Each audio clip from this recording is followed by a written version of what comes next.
My name's Howard Hamilton. Uh, I was started with the 100th Bomb Group same time Ev did. I married a gal from Sioux City, as did Everett. Met her 4 days later, married her. Still with her. I just can't afford to get a new one. I flew almost every mission that Everett flew. I had a nickname. It was Hambone the Prophet. I'm on the Lord's frequency here, man. I didn't have a spark of religion in me when I went, but I soon learned the words to, when the roll is called up yonder, I'll be there. And now I'll pass the microphone to my good friend John Brady, who knew Ev very well also. My initial contact with Everett, as best I remember now, was at Wendover. We had that is the basic group had been formed in Boise in November of 42. Yeah, October, Yes. November. Yeah, and I acquired my crew in Boise, and it included my good friend Hambone, Cruikshank, my oldest friend in the group. We had gone through all but one portion of our flight training together. In fact, we started together, I suppose, around April of 42. March or April of 1942. Basic. Yep. Yeah. I had gone to Douglas, Georgia for primary training, and then to Sumter, Sumter, South Carolina Southfield. for what we call that, basic That was training. basic. And then we followed Crank and myself to Spaceville. Moultrie, Georgia, Yeah. for advanced training, and had been assured by all of the authorities that we would be HPs. That's hot pilots, namely fighter pilots. We were guaranteed, since we were chosen for the Moultrie Single engine training yeah. in AT-6s, we were guaranteed to end up as fighter pilots. Well, we ended up in a four-engine B-17, which it took most of us about a month to recover from the shock. And in the meantime, then we went up down to Sebring. But for four-engine training, which was a fine experience, and I really think that particular training may have made a good contribution to the fact that I survived as long as I did, I think, but who knows. Then to Boise, then we pilots were assigned crews, which we Had no choice. right, that's right. The old guy, that first sergeant up there, what the hell was his name? Don't recall, really. Oh, come on. Yeah. Great big. He was an All-American from Notre Dame. Oh, He didn't fly. yeah, I know who he you're was he was Heisen. I know you're talking about. I What the just hell can't was put a his name? finger on it. Well, anyhow, All he just American what? Like lineman? football. Lineman? Beats me. I couldn't. I really don't I wish I'd have had his job. remember. Yeah, right. But anyhow, he just picked him out of a hat. You know, he had navigators, and co-pilots, pilots, and gunners, and so forth and so on. And all of a sudden, you had a crew. So then you had to go wander around Boise and find them all. Somebody told me that my bombardier was at the officers club, so I wandered up there, and I see some guys, of course, at the bar, and I see this one kid. He looked like he was about 12 years old. I was 18. Yeah, but you looked like you were 12. Anyhow, this kid is lounging against the bar. He's got two gold eye teeth. Oh, Gold, That was me. strictly. And he's got a sandwich in his hand. It was the damnedest sandwich I'd ever seen. I'm a Yankee. I'm from Upper New York State. And this cat is grinding on a pork chop sandwich.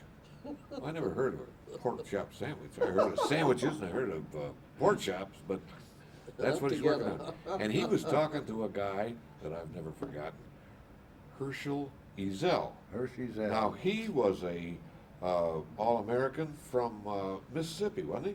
somewhere in the He deep was, south. he yeah. was a football player, and he had nothing to do with what we're talking about today, but he was yakking it up with Ham. So that's where I met Ham for the first time. Then, as I learned later, a basic, what the hell they called it, cadre, Yeah. the Cadre. 100th, Yeah. and I believe that consisted of one crew per squadron. Right, I think it's And not. Ev was the cadre basic crew for the 100th, and they went to Walla Walla for some training of some kind or other. We didn't go, but they were up there at that time. So I'm pretty certain that I personally met Ev at Wendover Field. You two, were you in you were in the same squadron? Oh, Yeah. Oh, yeah, we were with, all- with Ev, yeah. Well, I couldn't let's get do a Brady, little man. story about one of the runs. You talk about a day, I don't like you remember. started out early in the morning. Well, I can recall very well our first one. Okay. That's true. You're an authority on St. Nazaire. We were bombing St. Nazaire, the submarine pens, and we'd never seen flak before. And my recollection is we were at 29,000 feet, and there were 44 guns at St. Nazaire, and as we 4,400? no 44 guns, 44 88 millimeter That's enough to guns. stimulate, It's enough to Yeah. scare the hell out of you. Anyway, we climbed altitude, and I looked ahead, and I could see very heavy flak. And my first thought was, what in the hell am I doing here? And then after I dropped the bombs, I made some statement like, let's get the hell out of here, you know. I was in a real hurry. Everett was flying that mission with us, I'm Yeah. certain of that. Yeah. We flew a lot of missions with Everett. And Margaret Ann and my wife and Bingo Crosby's wife, I think on October the 10th or I think it was October the 10th, they were wrapping Christmas presents to send it to us. And a photographer came out from the Chicago Tribune, whatever that Yeah, it was. newspaper was, and their pictures were on the front page and showed them wrapping and so forth. And then in Bingo's book, there's a picture of the three gals there. But we too all have very fond remembrances of Everett because the three of us and one or two others sort of shared a Quonset hut there in England. I think there were 8 beds in it. There were Two crews or four crews? No, I think Two there were crews on 2 each side of the crews. partition. Two crews Yeah, on each side. your right? Yeah. crew, Cruikshank, Yeah. and Brady's crew, Yeah. and then behind us was Blakely's crew and Right. Woodward's Woody's. crew. Woody's crew, Woodward's yeah. crew, yeah. And so we were other well. There's a tie that binds Yeah. in that situation, and it's an experience that unless you go through the situation, it's very, very difficult to have a complete understanding of the meaning of it. You get to be such very good friends, and you get to know each other, and you have respect for each other, and Even though sometimes you wonder why. sometimes you On wonder that why. respect side, yeah.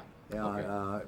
the way fate worked was on October the 8th, Everett led the squadron Bremen raid. to yeah. Bremen, Yeah. and Bremen, Bingo Crosby was with him. Bingo Crosby was with us up until the Regensburg raid, and then Bingo started flying with Ev, the squadron navigator. But as I'm sure you know, your father crashed before he got back to our field, and that was October the 8th, and which I think was a Friday, It was. Sam Sunday, yeah. Or was that Well, the- my memory's very vague, but my imagination's very good. But It a doesn't few of have those to be days I precise. remember. Doesn't have to be Don't precise. worry. So, Just remember 3 days, when- 8th, 9th, and 10th. Yeah. When we went up on the Right. 10th, your father, or Everett's crew, did not go with us, No. which was awfully fortunate for that crew, because, Oh, I thought he kind of, no, he just Right. did. Was he gold breaking? oh, no, he wasn't gold breaking. No, he had a couple of boys killed, Yeah, Yeah. oh, no. it was- badly injured, Charlie Seen that Field. airplane, you can understand. Saunders Yeah. was killed. Well, Was this the one that you ran into the plane and It ran it into a, into no, a fake field? he ran it into a yeah. tree. Into it a was tree. a fake camouflage Yeah. field. Yeah, This was okay. on October the 8th. That's right. This was on October the 8th. I think the airplane was just a snapping, you know. Yeah. Yeah. And our group had 36 airplanes. And we had, we were alerted Yeah. for a maximum effort mission, which meant everything, do your best, so forth. And we could only muster 13 airplanes. Mhm. And we started out and only 12 came home that day. I mean, only one came home, 12 didn't quite make it. And the rest of us purchased real estate that day in Germany. And So you were prisoners. All three of us, yeah. we were Kriegsgefangenen. But, What's this? How long were you prisoners? well, from October the 10th of 1943 until, well, We got out the 29th. yeah, Cruikshank 29th, and yeah. Brady had a different experience because they were in different camp. 29th, 19th, April. April 45. 45. Uh, 45. in my camp, From 42 to 45. No, no, 43 to no, 45. 43. Late 43 Yeah. to early 45. Yeah. I see. About 19 months. I spent 7 weeks in a German hospital, and when I got out of the hospital, the camp they were in, which was Sagen, Stalag 3, was filled, and myself and other Americans at that time went to a British officers' camp at Barth, which was Stalag Luft 1. So I was not with them. I was liberated on May Day of 1945, which by the Russian troops. May Day is very, very important to them. It's damned important to me. But you know, that's kind of the end of the story. So I'm going to let my buddy Crankshaft here, the guy with the crooked shanks, Cruikshank, Which is carry the on a history little of the bit. name, yeah. Okay, lay it on us here, Crank. Eddie? Hi, this is a distinct pleasure, especially to be in this company and also to meet you, Jim, and your lovely wife. And the stories these fellows have basically chronologically have depicted here are basically true. Basically. Our memories have a tendency to kind of move around a little bit from time to time, but it Can I takes a add- reunion. This is my time. It takes a reunion to kind of straighten out things, we think. And it helps. But emotionally, this is a fine time for me. Well, Let me break in something. Okay. Cruikshank, you said the memory gets poorer, but the imagination gets better. Oh, true, yeah. Right. Embellishment seems to flower. Is that a good word? That'll Yeah, do. yeah, You got it, man. embellishment. But basically, I think we're a big family. And We really miss Ev and Margaret. I'm Ann. supposed to be a tough son of a gun, but I do get emotional.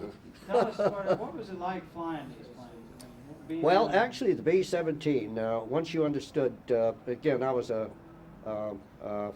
fighter pilot to be and disappointed.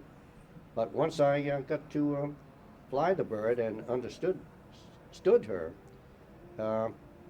she wasn't difficult. She was a very forgiving aircraft.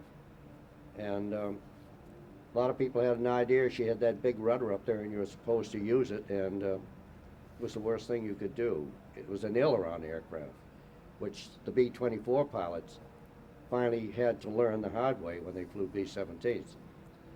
But basically, the chronological thing was Wendover, where I first met your father. And your father was a very quiet man. He wasn't roused about like most Right, of us, and that's right. living the high life and so forth. He was a straight man. He seemed to be a very dedicated Straight person. arrow, as we Straight, say. well, not a straight arrow. I think he probably had a little movements or one thing or another, you know. But I thought he was a very stable individual. Dependable. Very Right. dependable. Right. But we kind of floated around one another more than anything else, and he went one way and we went sort of another within the squadron, but we were always conscious of one another. And went over, and then we had a debacle on a certain mission, and they didn't think we were quite good enough, I guess, and they said, well, we're going to break you guys up, and we're going to send you through the rest of the country. We went to Sioux City Right. Well, from yeah. Wendover. Take it back. We went to Sioux City, and at that point, somebody said, well, you're going back to Utah. No, we're going to break you up and then send you to various locations in the country and be what's known as supernumerary crews. We were going to teach other people how to fly the airplane. Then we got a call, we came back, and we ended up at Wendover again. Why we came back to that same place is beyond me. Once was enough. And then we came together, did a few missions locally, and ended up in Kearney, Nebraska. Got our airplane with the key to the aircraft, and flew on to Dow Field, Maine. Proceeded up the coast the next day to Goose Bay. Goose Bay, and then waited a day and a half at that place, and finally jumped off and ended up in Keflavik, Iceland. Keflavik. That was a landing spot. Keflavik was the. Keflavik. Yeah. Reykjavik was the Reykjavik's capital. Okay. Big town. Yeah, we used to travel 40 miles to get down here, remember? Right, all that dust.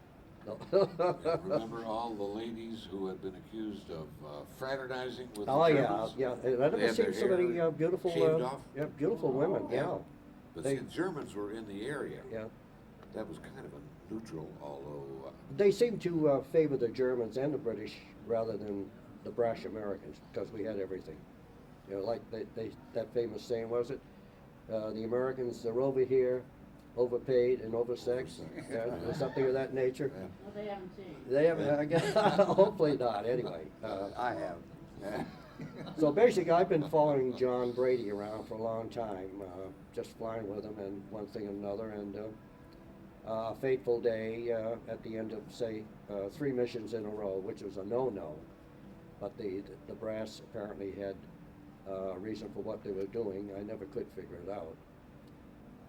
I'm flying deputy lead underneath John, and he's to pick up the point we flew over, and landed in England, and John, his usual self, Crash landed. With the wheels up. wheels up again. Oh, well, he was very experienced at that. I've often wondered if he ever settled the debt with the government regarding Yeah. losing 2 airplanes before getting into combat. That's Well, right. we did it at Rock Springs, we did it at Kearney. Yeah. And we did it at Blackpool. Oh, you did it at Kearney? How Oh, come you yeah. kept that from me? I forgot that. I think he was ashamed of it. I kept telling him, put the wheels down and we'll land normally. I think he made this up, for the record. Anyway, to go on, we're there, and tentatively we get into combat in sort of a tentative manner. But my bombardier had the same reaction that Howard passed on to his pilot and said, "What's that up front?" Crank, and I said, "It's flak, Gus." He said, "We gonna fly through that?" And I said, "I can't think of any other way we're going to have to get there, Gus." And basically that was it. And it wasn't long, we're in and out. And I figured, well, if this is the worst you can get, maybe there's a chance. And then from then on, the missions kind of seemed to run into one another. And then came that famous raid on August 17th, 1943. But I must get a word in. This is another aside rather. We were downtown the night before, in one of the local places down there, and we're in pretty good shape, trying to navigate our way back home on bicycles.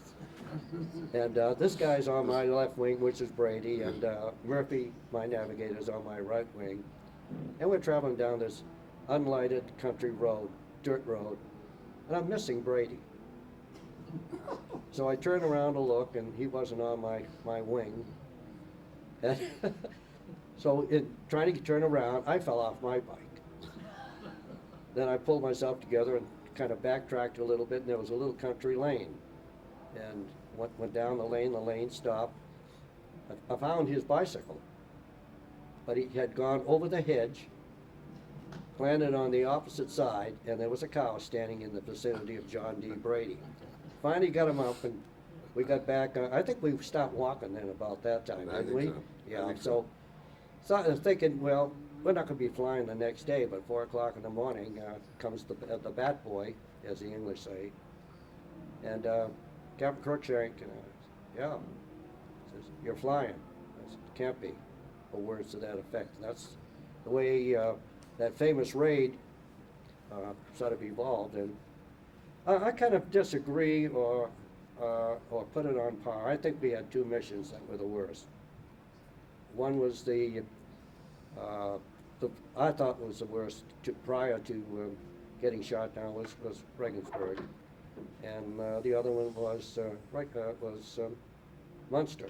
Well, Paris wasn't much fun. Well, I didn't make the Paris run. Really? No, that was one you got up on me on. But then we got down to Africa, and my airplane was out of commission. If I had realized how bad that thing was, we would have bailed out probably somewhere. But we managed to get there. And then I remember some of the rigors of North Africa, which were something, weren't they? Different. And then we got flown back to England, welcomed back to England, and then we proceeded to start flying again. But I thought there was something wrong when we started to get a mission on the 8th, which was a long mission, to Bremen, and then, well, intense, but long. And then the second mission, we got back from that one. The second mission was the 9th of October, and we went to Marienburg. And I thought LeMay, or whoever was planning the mission, was out of his mind, because heretofore altitude was of the essence. And they put us in at 14,000 feet, which is roughly 12 or 13 or 14,000 feet less than we normally flew. And anyway, they had their way, and we waltzed our way into the place at 14,000 feet. We were leading, and it's one of the best missions I think we've ever flown. It was certainly the least, what's the word? It was a long one, but no, it wasn't chaotic. No. It was the least. Nobody really bothered us It was much. effective. Yeah, right. It was effective, but the Germans didn't seem to bother us. And then came the 10th rather, and that was the day. And I was flying under John's wing, deputy lead, and when I saw the hit, get him in the bomb bay, I knew he was all done. And so I was trying to slide out and get up in front and lead. And I didn't last long either. So I had two men on my wing, and one went. The fellow that was assigned to my right wing, he went. Then a very famous man in our outfit, Rosie Rosenthal, second lieutenant, 2 missions, drops down my right wing, and he's the one that got back. Only guy. I should have been on his wing in order to get back, but basically that's it. And we ended up in PW camp together, John and I.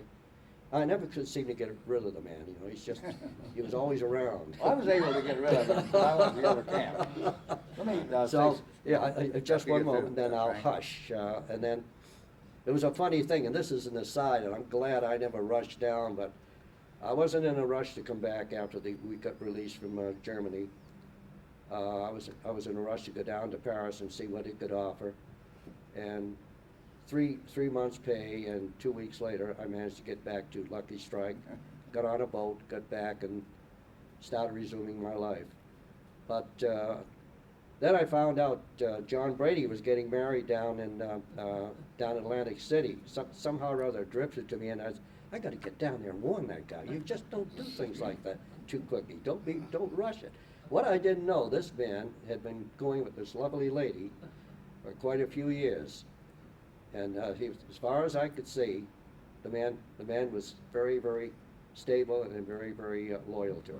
Well, probably my best memory of Sioux City, which also applies to Jim, of course, is I married the gal from there, still married to her, and Everett, Jim's father, married a gal from Sioux City, and still with her, and I've never regretted it.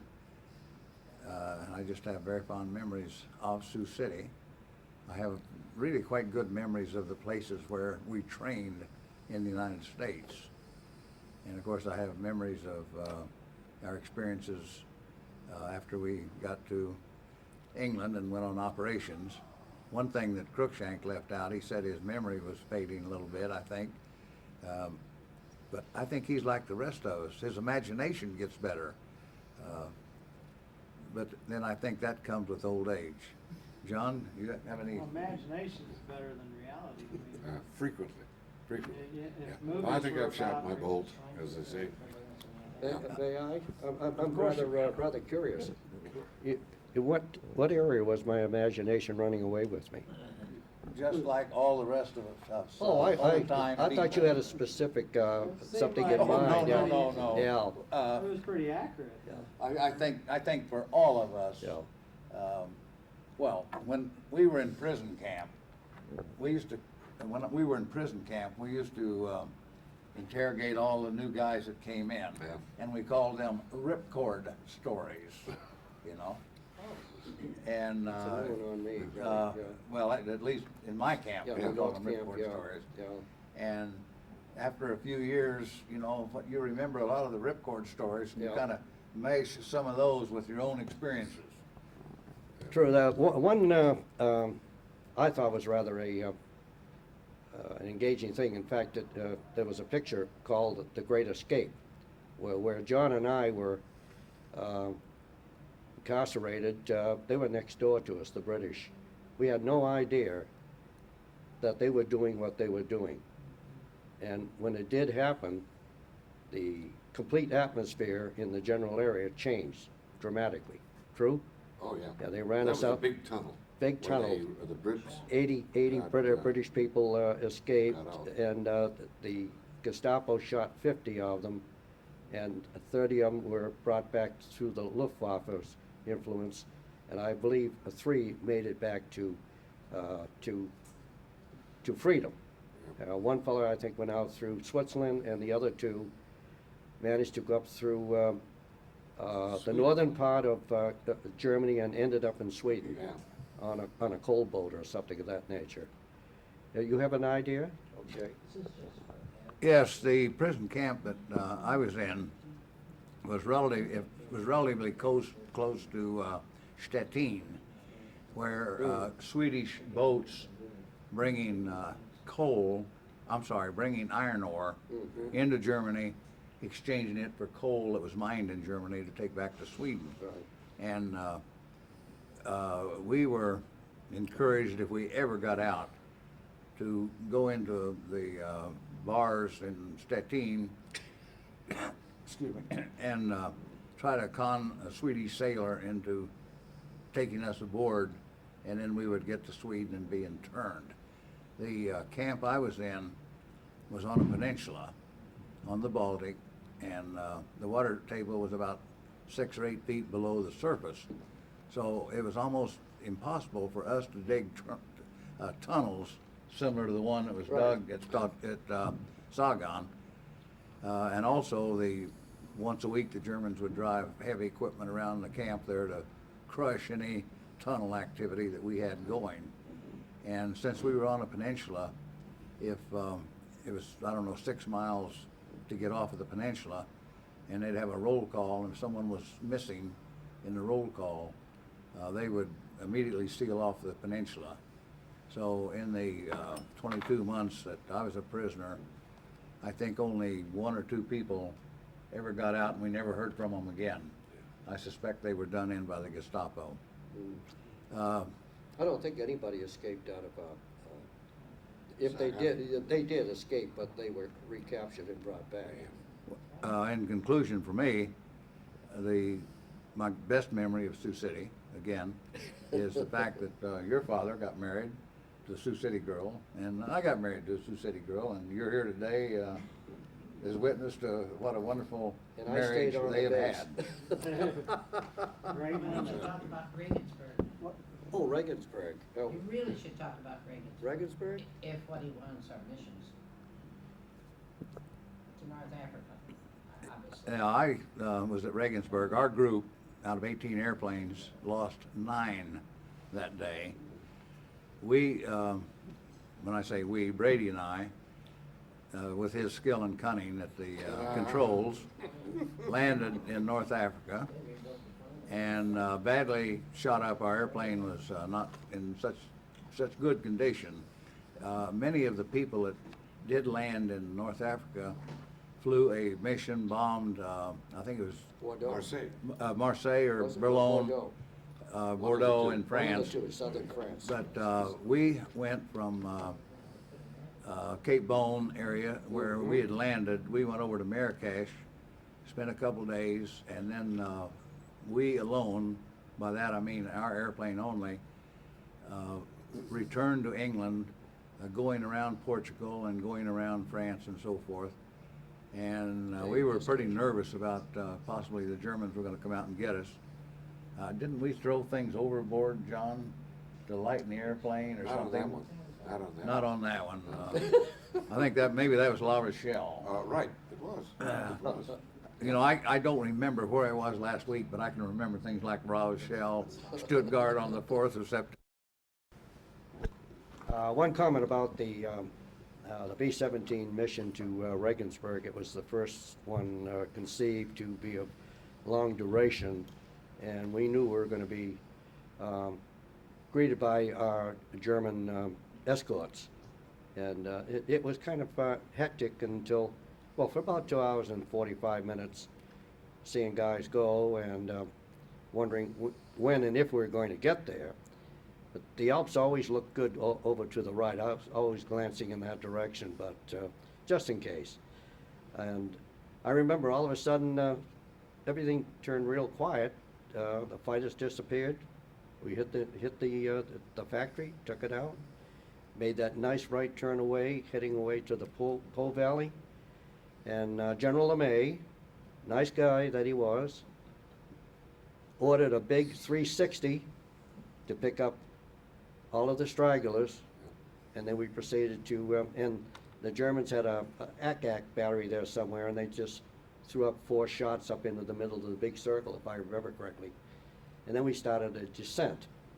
And during the descent, the Italian fighter force came up with their Maquis, but I think they were more interested in they demonstrating their aeronautical skills and so forth rather than engaging us. They must have believed some of the stories that came out through Stars and Stripes or whatever. And so they stayed away from us, but they were quite spectacular, I thought. And we went down through across the Po Valley and went down, and we hit the Mediterranean between Spezia and Florence and dropped down below radar or spotter's vision, and then proceeded to on our way to Cape Bon. And I had a very, very, very professional navigator in Murphy, one of the best. And he was plotting the positions of aircraft as they ran out of fuel in the Mediterranean. We finally got down there, and I remember very distinctly telling my crew chief that I wanted 25 extra gallons in each Tokyo tank. And he said, "Sir, there's an order against that." And I said, "Damn it, put 25 more gallons in each tank. We're going to gross out." I said, "I'll make allowances for it." And we did. But it was one of the reasons we got down, and plus the fact of the position I flew in, I didn't consume fuel like a lot of fellas did. Fellas on the wings were always jockeying around trying to stay in, so they used up fuel. We finally got down there, and this air base at Bonn, or Tallergber, was an old P-38 fighter base and had been deserted or given up. There was a dirt field. So an awful lot of fellows were in trouble. They were firing flares. They had wounded aboard. So the fellows with the gas would circle the airport, let one land, and then when the dust settled, the next airplane could come in, the dust settled. And we came tooling in pretty good shape, but I had no idea my left wing was so, the main spar on the left wing was so badly shot up.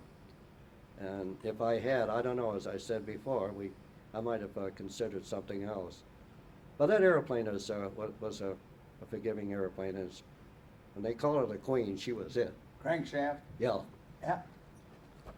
How many of the 18 airplanes that we started with on the road to Regensburg, after losing 9, how many landed at Cape Bone? Was it 4? About 4 aircraft. About yeah, 4 or aircraft. 5, The yeah. others were here and there Well, and they were in everywhere. they were in the drink. Yeah. I was grossly underpaid that day. I remember that. Well, get extra hazardous duty pay. I think we should have had. Yeah. The movie Memphis Belle, I mean, they've got some scenes in there where the plane is shaking and when a flak, you know, apparently, I don't know, does the flak jostle you when it? If it explodes close enough, you can hear I mean, it. was that a realistic movie? Well, when an, Two of them. when an anti-aircraft shell explodes, there's air pressure, as well as a few pieces of shrapnel floating around. And if you're flying through that, you're experiencing Turbulence. turbulence. Yeah, to say the least. And so the airplane shakes a little. Yeah. And Well, I that always airplane's thought a it was the solid pilot airplane. that She was didn't doing really it, shake. but She I kinda- found out it was the flak. She kind of just shrugged it off, I thought. There were 2 Memphis Belle films, of course. The original one done during the war, and then the one back here not too many years ago. And I saw them both. Eventually, I saw the original. We live right near Washington, D.C., and out at the National Archives, they ran that original movie several times. But I really thought that the redo, the more recent redo of that film, was excellent photography, and as far as I was concerned, the general portrayal of the chaos within an aircraft during a period of stress like that was pretty accurate, really. I thought it was well done. I might make a side Go, comment. man.